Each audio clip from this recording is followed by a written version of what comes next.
총액은 1억 2천만 원입니다. 어쩌다 이렇게 된 거야? 말도 안 돼. 종업원이 나를 막아서며 300만 원이 찍힌 계산서를 내밀었을 때 내 인생은 한마디 말과 함께 두 동강이 났다. 아가씨께서 형님 앞으로 달아놓으라고 하셨습니다. 10년, 꼬박 10년이었다. 나는 월급 한 푼 받지 않는 입주 도우미처럼 남편 박지성과 그의 온 가족을 시중들었다. 내 헌신은 공기처럼 취급당했고 내 인내는 당연한 어리석음으로 치부됐다. 하지만 그들 중 누구도 몰랐다. 그저 묵묵히 가계부나 쓰고 김치나 담그는 줄 알았던 이 주부가 사실은 이 집안의 가장 치명적인 비밀을 손에 쥐고 있다는 것을. 바로 모든 돈의 흐름이었다. 그리고 지금 이 300만 원짜리 계산서는 나의 선전포고다. 오랫동안 피를 빨려온 숙주가 마비에서 깨어나면 얼마나 무서운 존재가 되는지 그들 각자에게 똑똑히 알려줄 것이다. 내 이름은 김민서, 올해 38. 오늘 이전까지 내 인생의 꼬리표는 단 하나, DY건설 박지성 과장의 아내였다. 그날 오후, 나는 남편 박지성이 며칠 전부터 노래를 부르던 소고기묵국을 포장하러 강남의 그 유명한 한정식집에 갔을 뿐이었다. 그가 일이 너무 힘들어 집밥 같은 따뜻한 국물로 속을 달래고 싶다고 했기 때문이다. 정장 내 위는 불규칙한 식사로 늘 쓰렸지만 나는 곧장 외투를 챙겨 집을 나섰다. 그의 바람은 언제나 이 집의 최우선 순위였으니까. 식당 안은 난방이 잘 되어 후끈했고 공기 중에는 고급스러운 고기 굽는 냄새와 된장찌개 향이 가득했다. 내가 입구에서 어색하게 기다리고 있을 때 불쾌할 만큼 익숙한 목소리가 들려왔다. 어머, 형님 아니세요? 시누이 박혜진이었다. 남편의 팔짱을 낀 채 잔뜩 버릇없이 키운 아들을 데리고 룸에서 나오는 길이었다. 몸에는 최신상 샤넬 재킷을 걸치고 손에는 에르메스 백을 든 채 온 얼굴에는 귀하게 자랐다는 오만함이 가득했다. 혜진아, 너희도 여기서 식사했니? 나는 애써 미소를 쥐어짰다. 네, 남편 손님이 식사 대접한다고 해서요. 형님은 여긴 어쩐 일이세요? 포장하러 오셨어요. 그녀는 내 몸에 걸친 3년 된 낡은 코트를 위아래로 훑어보았다. 그 눈빛에 담긴 경멸이 바늘처럼 나를 찔렀다. 나는 더 말하기 싫어 고개만 끄덕였다. 하지만 그녀는 보란듯이 내 팔을 잡아 끌며 자기 남편에게 전리품을 자랑하듯 말했다. 여보, 이쪽은 우리 오빠 와이프, 새언니. 엄청 현모양처인데 좀 너무 알뜰한 게 흠이지만 나는 공개적으로 감정평가를 받는 값싼 물건처럼 어색하게 서 있었다. 그들 가족은 몇 마디 인사를 나누고 떠났다. 떠나기 직전 혜진은 다정하게 내 어깨를 툭 치며 말했다. 형님, 저 먼저 갈게요. 다음에 집에서 봬요. 그 숨막히는 우연이 그걸로 끝인 줄 알았다. 포장된 국을 받아들고 계산대로 가 돈을 내려는데 직원이 미소를 지으며 내게 말했다. 손님, 아가씨이신 박혜진님 일행께서 오늘 드신 금액이 총 287만 원, 그리고 가져가신 10년산 산삼주까지 합해서 모두 300만 원입니다.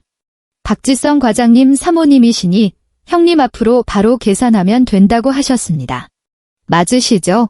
머릿속이 휑하고 울리며 새하여졌다. 300만 원.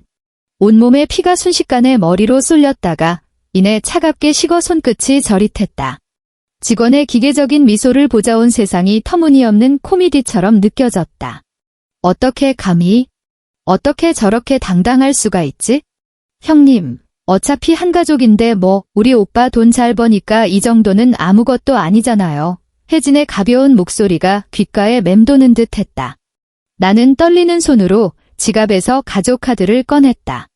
이 카드는 결제할 때마다 나와 지성 씨의 휴대폰으로 동시에 문자가 갔다. 카드를 긁는 순간 빠져나가는 것이 돈이 아니라 내게 남은 마지막 자존심 한 조각인 것만 같았다. 얼음장처럼 차가워진 국을 들고 일산 아파트에 돌아왔을 땐 이미 해가 저물어 있었다. 집은 환하게 불이 켜져 있었고 텔레비전 소리가 요란했다. 박지성은 소파에 몸을 파묻은 채 야구 경기를 보며 맥주를 마시고 있었다. 내가 들어오는 것을 보고도 고개 한 번 들지 않은 채 귀찮다는 듯 미간을 찌푸렸다. 왜 이렇게 늦게 와? 국 다 식었겠네? 나는 그 무거운 국을 식탁 위에 내려놓고 지친 몸으로 코트를 벗었다. 300만 원짜리 영수증이 주머니 속에서 뜨거운 인두처럼 내 살을 지지는 것 같았다. 지성씨, 내가 입을 열었다. 목소리가 조금 잠겨 있었다. 나 오늘 식당에서 혜진이 만났어. 진짜. 우연이네. 그는 여전히 텔레비전에서 눈을 떼지 않았다. 혜진이네 가족이 300만 원어치 먹고 우리 앞으로 달아났더라. 나는 그의 얼굴에서 아주 작은 놀라움이나 분노라도 찾아내길 바라며 또박또박 말했다. 하지만 그는 그러지 않았다. 그저 텔레비전에서 시선을 떼고는 짜증스럽게 나를 쳐다볼 뿐이었다. 고작 그깟 일로 그래? 난 또 뭐라고. 다 한 가족인데 뭘 그렇게 따져? 혜진이가 남이야? 걔 남편 요즘 사업 잘 돼서 앞으로 우리가 아쉬운 소리 할 일 많을 거야? 한 가족, 나는 헛웃음이 터져 나올 뻔했다. 한 가족이면 말 한마디 없이 300만 원짜리 계산서를 나한테 던져도 되는 거야? 그거 내 다음 분기 생활비라고. 야. 김민서, 그가 소파에서 벌떡 일어나며 맥주캔을 탁자에 쾅소리 나게 내려놓았다. 당신 갈수록 왜 이렇게 좀스러워져? 내가 밖에서 힘들게 돈 버는 게 다 뭐 때문인데? 당신들 편하게 살게 해주려는 거 아냐. 그깟 푼돈이 그렇게 아까워? 진짜 복 없는 여자 같으니라고. 바로 그때 그의 휴대폰이 울렸다. 시어머니였다. 그가 스피커폰으로 받자 시어머니의 날카로운 목소리가 거실을 가득 채웠다. 아들, 밥은 먹었니? 듣자 하니 민서, 걔가 오늘 기분이 안 좋다며? 혜진이한테 다 들었다. 고작 밥값 한 번 가지고 뭘 그런데? 우리 지성이가 이제 과장인데 그 정도 돈이 대수라고. 너같이 계산적인 며느리 들여서 우리 집안이 팔자가 사나운 거야. 그때 뱃속에 애만 아니었어도 너 같은 걸 우리 집안에 들였겠니? 나는 거실 한복판에 서서 손발이 차갑게 굳어갔다. 남편의 비난과 시어머니의 저주가 양쪽에서 거대한 벽이 되어 나를 짓눌렀다. 숨을 쉴 수가 없었다. 10년 전 내가 임신한 몸으로 이 집에 시집온 그날부터 나는 이런 말을 귀에 못이 박이도록 들어왔다. 내가 충분히 잘하고 충분히 순종하면 언젠가는 그들이 나를 받아주고 내 진심을 알아줄 거라고 믿었다. 알고 보니 모든 게 내 착각이었다. 일주일 뒤 지성씨의 과장 승진 축하 가족 모임이 열렸다. 장소는 공교롭게도 내게 굴욕을 안겨준 바로 그 한정식집이었다. 정말이지 지독한 아이러니였다. 시부모님, 시누이네 가족까지 모두 모인 자리. 모두의 얼굴에는 거짓된 웃음꽃이 피어 있었다. 역시 우리 지성이가 기둥이라니까. 시어머니가 잔을 들고 불쾌해진 얼굴로 말했다. 이번에 미래그룹이랑 하는 프로젝트 따내고 단번에 승진한 게 다 제 힘으로 밤낮 없이 뛰어서 그런 거야. 어떤 여자처럼 집에서 팔자 좋게 놀면서 아무짝에도 도움이 안 되는 거랑은 다르지. 가슴이 바늘에 찔린 듯 아팠다. 그 프로젝트 기획안 내가 만든 것이었다. 지성씨가 원래 냈던 기획안은 부장에게 3번이나 퇴짜를 맞아 기회를 놓치기 직전이었다. 바로 나, 그들이 아무짝에도 쓸모없다고 말하는 이 여자가 결혼 전에는 잘나가던 광고회사의 에이스 기획자였던 내가 꼬박 사흘밤을 새우고 수많은 자료를 뒤져가며 기획안의 논리부터 아이디어, PPT까지 전부 갈아엎어준 것이었다. 그 며칠간 나는 하루 3시간만 자며 커피와 두통약으로 버텼다. 그런데 지금 내 남편 박지성은 그 모든 찬사를 너무나 당연하게 받으며 앉아 있었다. 잠 못 이뤘던 그 밤들이 나와는 아무 상관없다는 듯이. 그는 내 쪽은 쳐다보지도 않았다. 시누이 혜진은 한술 더 떠 비아냥거렸다. 그럼요. 우리 오빠가 이렇게 잘 나가는데 형님이 옆에서 내조 잘해야죠. 오빠 앞길 막지 말고요. 여자란 모름지기 집안일 잘해서 남편 걱정 없게 해주는 게 최고의 능력 아니겠어요? 나는 고개를 숙인 채 묵묵히 밥을 입에 밀어넣었다. 밥은 분명 맛있었지만 내 입안에서는 모래알처럼 서걱거렸다. 내가 한 명의 인간이 아니라 이름과 공로를 모두 지워버린 도구처럼 느껴졌다. 그날 밤 나는 완전히 잠을 설쳤다. 옆에서 곤히 잠든 남편을 보는데 처음으로 그가 낯설게 느껴졌다. 10년의 결혼 생활이 길고 선명한 악몽처럼 다가왔다. 홀린 듯 그의 차에 있는 블랙박스가 떠올랐다. 그는 접촉사고나 분쟁을 대비해 24시간 녹화되도록 설정해 뒀다고 했었다. 나는 조용히 침대에서 일어나 도둑처럼 서재로 향했다. 그의 서류 가방에서 차 키를 꺼내 잠금 해제 버튼을 누르고 지하 주차장으로 달려가 그 작은 메모리 카드를 빼왔다. 서재로 돌아와 카드를 컴퓨터에 꽂았다. 가장 최신 파일은 1시간 전 그가 퇴근하던 길의 영상이었다. 별다른 내용은 없었다. 나는 파일을 앞으로 돌려 어제 오후 영상을 찾았다. 그는 중요한 고객을 만나러 간다고 했었다. 영상이 재생되었다. 평온한 주행 소리가 들리더니 이내 점고 교태 섞인 여자의 목소리가 울려 퍼졌다. 과장님 돈을 데려다 주셔서 정말 감사해요. 무슨 과장님이야? 오빠라고 불러야지. 내가 한 번도 들어본 적 없는 다정하고 살가운 남편의 목소리였다. 어머, 몰라요. 지성 오빠. 근데 우리 사이 언제쯤 형수님한테 말할 거예요? 저 계속 이렇게 몰래 만나는 거 싫단 말이에요. 숨이 멎었다. 보이지 않는 손이 심장을 꽉 움켜쥐는 듯 숨을 쉴 수 없을 만큼 아팠다. 그리고 나를 완벽한 지옥으로 밀어넣는 한마디가 들려왔다. 내 남편, 박지성이 지극히 평온하고 잔인한 어조로 말했다. 뭘 그렇게 서둘러. 조금만 더 기다려. 민석애. 이젠 그냥 아줌마 다 됐지. 재미없어.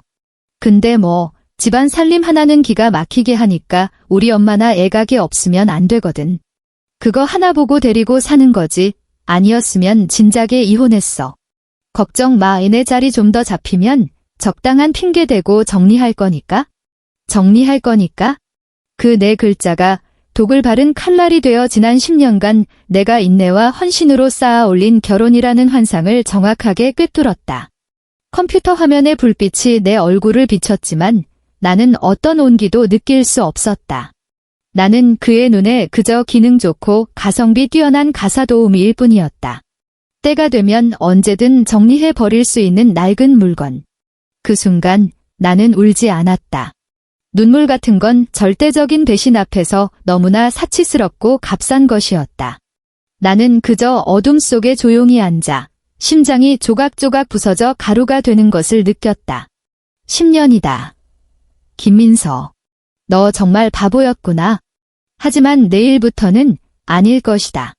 다음 날 아침 햇살은 여느 때처럼 커튼 틈새로 비집고 들어왔다. 눈을 뜨자 옆에는 박지성의 고른 숨소리가 들렸다. 지난 수많은 아침처럼 아주 작은 온정조차 느껴지지 않았다. 내 마음은 얼어붙은 호수처럼 고요했다. 나는 정해진 프로그램대로 움직이는 로봇처럼 일어났다. 씻고 주방으로 들어갔다. 쌀을 씻어 밥을 안치고 국을 끓이고 달걀을 부쳤다. 박지성이 졸린 눈을 비비며 주방으로 들어왔을 때 식탁 위에는 이미 김이 모락모락 나는 아침상이 차려져 있었다. 오, 오늘 아침은 푸짐하네. 그가 의외라는 듯 한마디 툭 던졌다. 나는 대답 없이 국그릇을 그의 앞에 밀어주었다. 그는 숟가락을 들어 한 입 뜨더니 만족스러운 듯 고개를 끄덕였다. 역시 당신이 끓인 국이 제일 맛있어. 그는 몰랐다. 오늘부터 내가 그를 위해 차리는 모든 밥은 내가 그를 위해 준비하는 최후의 만찬이 될 것이라는 걸 나는 밥을 먹는 그의 모습을 바라보았다. 10년을 사랑했던 그 남자는 이제 내 눈에 그저 곧 심판대에 오를 피고인일 뿐이었다. 그를 배웅하고 문을 닫았다. 나는 문에 기댄 채 길게 숨을 내쉬었다. 자, 김민서. 이제 너의 전쟁은 시작이야. 나는 더 이상 순종적인 주부가 아니었다. 내 집에 10년간 잠복해온 탐정이었다. 나의 첫 번째 전쟁터는 서재에 잠긴 서랍이었다. 그곳에는 우리 집의 최근 5년간 모든 재무 기록이 보관되어 있었다. 이 집의 전담 회계사로서 모든 신용카드 명세서, 모든 은행 거래 내역, 그가 경비 처리하려고 가져온 모든 영수증은 내 손을 거쳐 정리되었다. 과거에는 그것이 아내의 책임이라 생각했다. 이제 이곳은 나의 무기고였다. 나는 비상 열쇠로 서랍을 열었다. 두꺼운 서류 뭉치들에서 종이 특유의 냄새가 풍겼다. 안경을 쓰고 나만의 회계 감사를 시작했다. 모든 카드 명세서를 월별로 펼쳐놓고 다른 색 형광펜으로 의심스러운 지출 내역을 표시했다. 금세 규칙이 보였다. 매달 15일경 서울 도심의 고급 오피스텔 더 팰리스 7의 관리사무소로 고정된 금액이 지출되고 있었다. 그곳은 월세가 상상을 초월하는 곳이었다. 우리 집은 경기도 일산이고 그의 회사는 광화문인데 왜 그곳에 관리비를 내고 있을까? 답은 불 보듯 뻔했다. 다음으로 생활비 카드 명세서를 펼쳤다. 주로 장을 볼 때 쓰는 카드였다. 하지만 명세서 한 구석에서 낯선 휴대폰 번호 하나를 발견했다. 매달 3건이 통신요금과 부가 서비스 요금이 고정적으로 결제되고 있었다. 나는 선불폰으로 그 번호의 카톡 프로필을 확인했다. 프로필 사진 속에는 젊고 예쁜 여자가 제주도 바다를 배경으로 환하게 웃고 있었다. 그리고 그녀의 인스타그램에는 한 남자의 손이 찍힌 사진이 있었다. 그 손목에는 시계가 채워져 있었다. 그 시계는 작년 그의 생일에 내가 쌈짓돈을 아껴 사준 것이었다. 손이 떨렸다. 분노 때문이 아니었다. 흥분 때문이었다. 퍼즐 조각을 맞추는 사람처럼 가장 결정적인 조각들을 찾아낸 기분이었다. 증거의 사슬이 내 손안에서 조금씩 완성되고 있었다. 박지성은 이번 주에 3일짜리 회사 워크숍을 간다고 했다. 떠나기 전 이번 워크숍은 아주 중요하니 절대 전화하지 말라고 신신당부까지 했다. 나는 미소를 지으며 그의 여행 가방을 챙겨주고 의기양양하게 집을 나서는 그를 배웅했다. 나는 알고 있었다. 그는 워크숍에 가는 게 아니었다. 제주도로 그 젊은 여자와 함께 떠나는 것이었다. 그의 항공권 예약 정보는 그가 책상 위에 무심코 던져둔 예약 확인 메일에서 이미 확인했다. 그가 떠난 다음 날 나는 전화를 한 통 걸었다. 네, 안심 홈케어죠. 방문 서비스 좀 예약하려고요. 네, 집에 누수가 있는 것 같아서요. 천장이랑 벽 안쪽 배관 좀 점검해 주셨으면 해서요. 나는 미리 준비한 거짓말을 차분한 목소리로 내뱉었다. 오후에 설치 기사님이 약속대로 방문했다. 나는 그를 안방과 서재로 데려가 천장 구석을 가리켰다. 기사님, 여기 이 부분들 좀 꼼꼼히 봐주세요. 그곳들은 침대와 책상, 그리고 금고를 완벽하게 찍을 수 있도록 내가 세심하게 고른 각도였다. 기사님은 점검 후에 배관에는 문제가 없다고 말했다. 나는 걱정스러운 얼굴로 만약을 대비해 초소형 습도 감지 센서를 몇 개 설치하고 싶다고 했다. 진짜 물이 새면 바로 경보가 울리게 말이다. 물론 그것은 습도 감지 센서가 아니었다. 시중에서 구할 수 있는 가장 성능 좋은 야간 투시와 녹음 기능까지 갖춘 초소형 몰래카메라였다. 기사님이 떠난 후 휴대폰으로 장비를 연결해 우리 집 화면이 선명하게 뜨는 것을 보자 차갑고 서늘한 권력감이 온몸을 감쌌다. 나의 집은 이제 나의 신문실이 되었다. 다음으로 나는 다른 곳에 전화를 걸었다. 수학이 넘어는 대학 시절 선배이자 지금은 서울에서 가장 잘나가는 이혼 전문 변호사가 된 권민영 선배였다. 민서야, 진짜 오랜만이다. 웬일이야, 갑자기 그녀의 목소리는 여전히 똑 부러졌다. 선배님, 저 이혼 소송 관련해서 상담 좀 하려고요. 나는 단도직입적으로 말했다. 수학이 너머로 잠시 침묵이 흘렀다. 지성씨, 바람났니? 네. 증거는?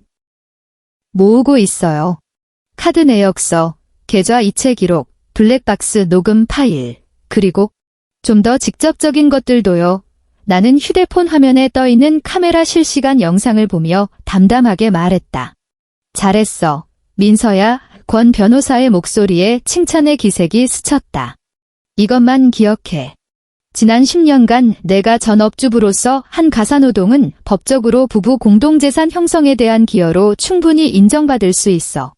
지금 사는 일산 아파트, 박지성 단독 명의라도 혼인 후에 취득한 거라 재산 분할 대상이야. 그쪽이 유책 배우자라는 걸 증명하면 넌 더 많은 걸 요구할 수 있고 위자료도 청구할 수 있어. 넌 아무것도 없는 게 아니야, 김민서. 넌 충분히 많은 패를 쥐고 있어. 전화를 끊고 텅 빈 거실에 홀로 섰다. 처음으로 힘이라는 것을 느꼈다. 과거에 나는 내 세상이 부엌과 안방만큼 작다고 생각했다. 이제야 알았다. 내가 법과 지혜를 무기로 들었을 때 온 세상이 나의 전쟁터가 될 수 있다는 것을. 박지성, 그리고 박씨 집안 인간들. 당신들의 심판의 날이 곧 다가올 거야. 그리고 나, 김민서가 유일한 재판관이 될 것이다. 남편의 과장 승진 축하연은 결국 모든 이의 기대 속에서 열렸다. 장소는 여전히 그 고급 한정식집, 마치 운명이 짜놓은 닫힌 고리 같았다. 양가 부모님, 시누이 박혜진네 가족, 그리고 남편의 그 못나고 빌빌거리는 남동생 박지우까지 모두가 모였다. 루마는 훈훈했고 상위에는 정갈한 음식들이 가득했다. 모두의 얼굴에 희색이 만연했지만 이것이 최후의 만찬이라는 사실을 아는 것은 나뿐이었다. 우리 지성이가 바로 우리 집 대들보야. 대들보, 시어머니가 술 한 잔을 들이켜고는 벌개진 얼굴로 낡은 레퍼토리를 시작했다. 어떤 여자처럼 우리 집에 시집와서 10년 동안 돈 쓸 줄이나 알았지. 한 거라곤 하나도 없는 거랑은 차원이 다르지. 우리 지성이가 능력 있으니 이 집이 이만큼 사는 거야. 그녀의 시선이 보란 듯이 내 얼굴을 스쳐 지나갔다. 나는 평소처럼 고개를 숙이는 대신 그 시선을 마주하며 희미하게 미소 지었다. 시누이 혜진이 곧바로 말을 받았다. 그녀는 손목에 찬 새로운 명품 가방을 자랑하듯 흔들며 말했다. 어머니 말씀이 맞아요. 남자는 밖에서 사업에 매진해야 하고 여자는 얌전히 집에서 내조나 하면 되는 거죠. 맞다, 형님. 우리 남편이 새로 사준 가방인데 예쁘죠? 이거 한정판이에요. 나는 그 가방을 보며 고개를 끄덕였다. 응, 예쁘네. 정말 예쁘구나. 내 남편의 직장을 날리고 감옥까지 보낼 수 있을 만큼. 나는 속으로 차갑게 생각했다. 박지성은 이런 분위기가 아주 만족스러운 듯했다. 그는 술잔을 들고 의기양양하게 말했다. 모두 가족들이 지지해준 덕분입니다. 앞으로 우리 집은 더 잘 될 겁니다. 그는 심지어 위선적으로 나를 한번 쳐다보며 말했다. 민서도 고생 많았고. 헛웃음이 나왔다. 고생. 그는 곧 진짜 고생이 무엇인지 알게 될 것이다. 나는 그들 가족이 서로를 칭찬하며 화기애애한 모습을 마치 서투른 연극을 보듯 지켜봤다. 이제 때가 된 것 같았다. 나는 가방에서 서류철 하나를 꺼냈다. 그리고 자리에서 일어났다. 순간 모든 사람의 시선이 내게 쏠렸다. 그들은 아마 내가 늘 그랬듯 제가 당연히 해야 할 일이죠 같은 의례적인 말을 할 거라고 생각했을 것이다. 다들 이렇게 기분 좋으실 때 저도 함께 나누고 싶은 게 좀 있어서요. 내 목소리는 크지 않았지만 모두가 똑똑히 들을 수 있을 만큼 선명했다. 나는 악을 쓰지도 울고불고 하지도 않았다. 나는 차분하게 서류철을 열어 첫 번째 서류를 테이블 중앙 시부모님 앞으로 밀어놓았다. 아버님, 어머님. 이건 지성씨가 지난 3년간 내연녀에게 지불한 더 팰리스 7 오피스텔 월세와 관리비, 통신비, 그리고 각종 명품을 사준 신용카드 내역서입니다. 모든 내역은 증빙 가능하고요. 총액은 1억 2천만 원입니다. 공기가 순간적으로 얼어붙었다. 시어머니의 얼굴에서 웃음기가 싹 가셨다. 그녀는 믿을 수 없다는 듯 서류와 나를 번갈아 보며 입술을 파르르 떨었다. 내가 지금 무슨 헛소리를 하는 거야? 박지성의 얼굴이 소리가 날 것처럼 새하얗게 질렸다. 그가 서류를 낚아채려 했지만 나는 눈빛으로 그를 제지했다. 나는 그들의 반응에 아랑곳하지 않고 가방에서 두 번째 물건을 꺼냈다. 작은 녹음기였다. 나는 가볍게 재생 버튼을 눌렀다. 엄마, 이번에 회사 비품 처리하면서 영수증 500만 원 부풀려서 처리했어요. 돈은 엄마 계좌로 바로 넣었고요. 시동생 박지우의 목소리였다.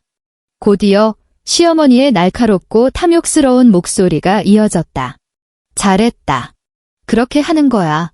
내 형이 회사에서 과장인데 그까짓 거 알아서 덮어줄 수 있어?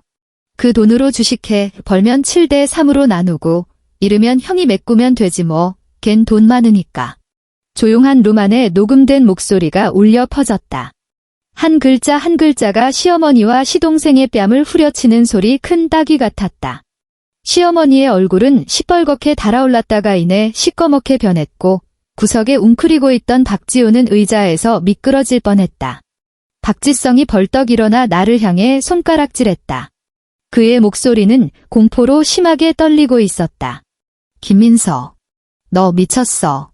내가 미쳤다고요. 나는 그를 비웃으며 말을 끊었다. 난 지금 지독하게 멀쩡한데요. 내 시선은 마지막으로 신우이 박혜진에게 향했다. 그녀는 눈앞의 아수라장을 경악하며 바라보다가 무의식적으로 새로 산 가방을 등 뒤로 숨기고 있었다. 혜진아, 나는 그녀의 이름을 나지막이 불렀다. 하지만 목소리는 칼날처럼 차가웠다. 내 손에 든 가방, 정말 예쁘네. 근데 내 남편이 회사 공금 횡령한 돈으로 산 거라 좀 그렇지 않니? 그 사람이 매번 접대비 명목으로 회사 계좌에서 몇백만 원씩 빼돌리는 거 정말 아무도 모를 거라고 생각했어? 혜진의 얼굴에서 순식간에 핏기가 사라졌다. 내가 관련 증거들 내 남편 회사 감사실 이메일로 이미 익명으로 보내놨어. 아마 늦어도 내일 아침이면 회사에서 차 한잔하자고 부르지 않을까 싶네. 루마는 죽음과 같은 정적이 흘렀다. 거친 숨소리만이 들릴 뿐이었다. 나는 그들 각자의 얼굴에 펼쳐진 다채로운 표정들을 바라보았다. 충격, 공포, 분노, 절망. 내가 본 그 어떤 드라마보다도 흥미진진했다. 마지막으로 나는 서류철에서 마지막 서류 한 장을 꺼내 이미 넋이 나간 박지성의 앞에 가볍게 내려놓았다. 이혼 합의서였다. 제 변호사가 작성한 합의서예요. 나는 그의 눈을 똑바로 보며 한 글자 한 글자 또렷하게 말했다. 박지성 씨, 당신은 혼인 파탄의 유책 배우자로서 저에게 위자료 5억 원을 지급해야 합니다. 혼인 후 형성된 공동재산, 현재 거주 중인 일산 아파트와 당신 명의의 모든 주식 및 펀드를 포함해서 제가 70%를 갖겠습니다. 아이 양육권은 제가 갖고 당신은 아이가 대학을 졸업할 때까지 매달 양육비 300만 원을 지급해야 하고요. 너 이거 강도야. 그가 마침내 목소리를 되찾고 울부짖었다. 그런가요? 나는 희미하게 웃으며 테이블 위의 모든 증거를 다시 서류철에 담았다. 동의하지 않아도 좋아요. 그럼 이 서류철 안의 모든 것들, 당신의 혼인 중 외도와 내연녀에 대한 상세 증거, 그리고 당신이 가족들이 당신의 직위를 이용해 DY건설의 공금을 빼돌리도록 방조한 증거까지 내일 아침 9시 정각에 당신네 회사 감사팀장과 인사팀장 책상 위에 놓일 겁니다. 나는 잠시 말을 멈추고 몸을 앞으로 살짝 기울여 우리 둘만 들릴 정도의 목소리로 속삭였다. 아, 그리고 당신이 집에 설치한 그 카메라에 찍힌 것들. 이 서류들보다 훨씬 더 볼만할 텐데. 만약에 당신이랑 그 여자애의 볼썽사나운 영상이 당신네 회사산의 게시판에 쫙 깔리면 어떻게 될 것 같아요? 박지성의 몸이 격렬하게 떨리기 시작했고 식은땀이 그의 이마에서 줄줄 흘러내렸다. 그는 전례 없는 공포가 가득한 눈으로 나를 바라보았다. 그는 마침내 깨달았다.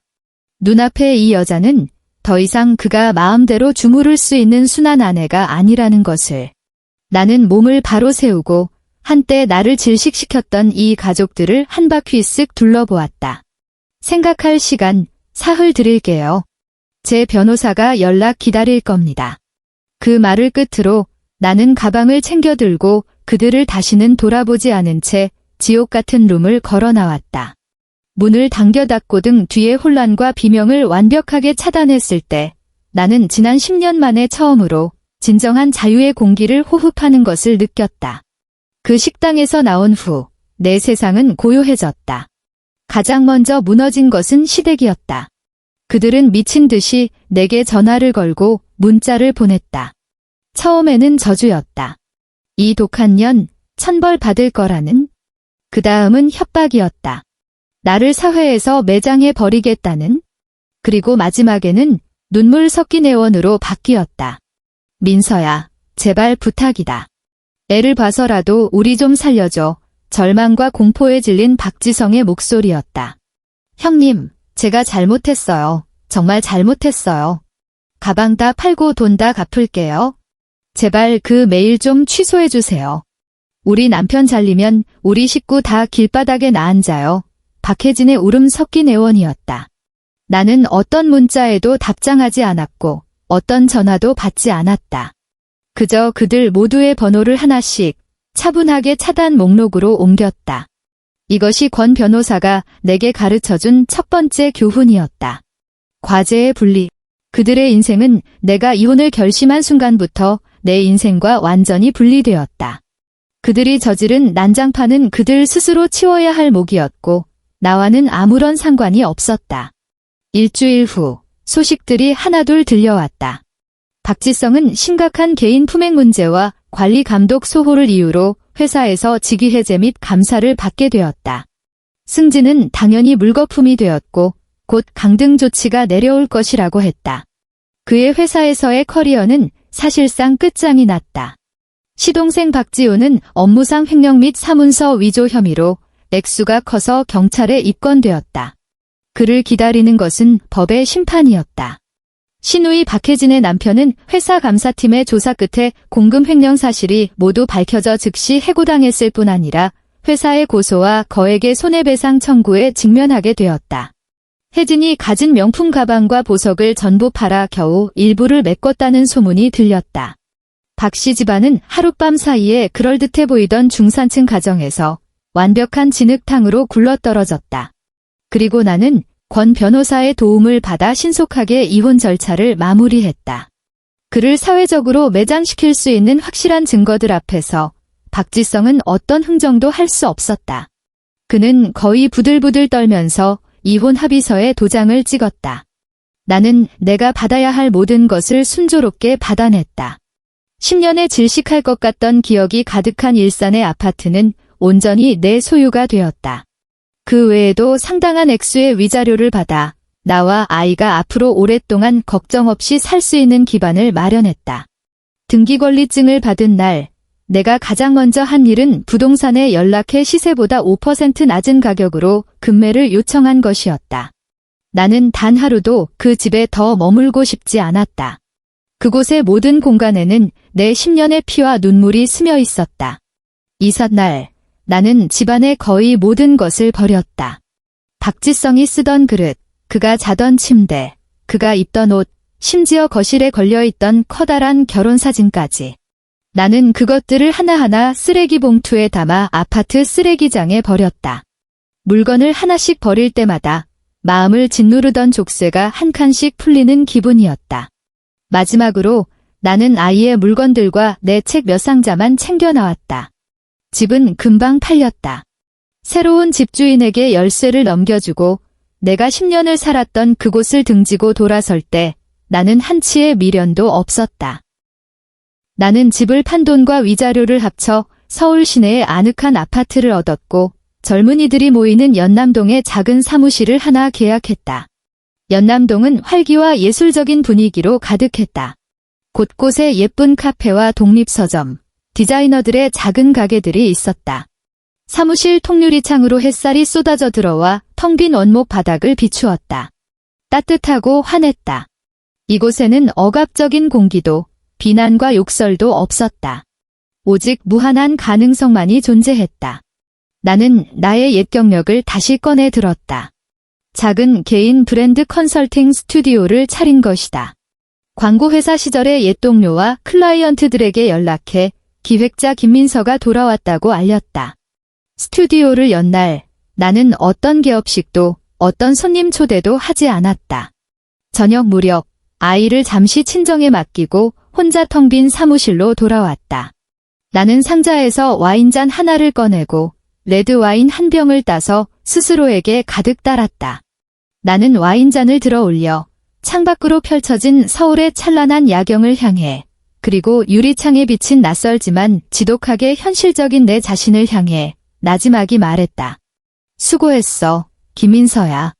이 한 잔은 복수의 성공을 축하하기 위함도 지긋지긋한 과거와 작별하기 위함도 아니었다. 오직 10년이라는 기나긴 어둠의 수렁 속에서 끝내 포기하지 않고 스스로의 두 손으로 한 걸음 한 걸음 자기 자신을 구해낸 완전히 새로운 김민서를 위한 것이었다. 이제부터 내 인생은 온전히 내가 직접 써 내려갈 것이다.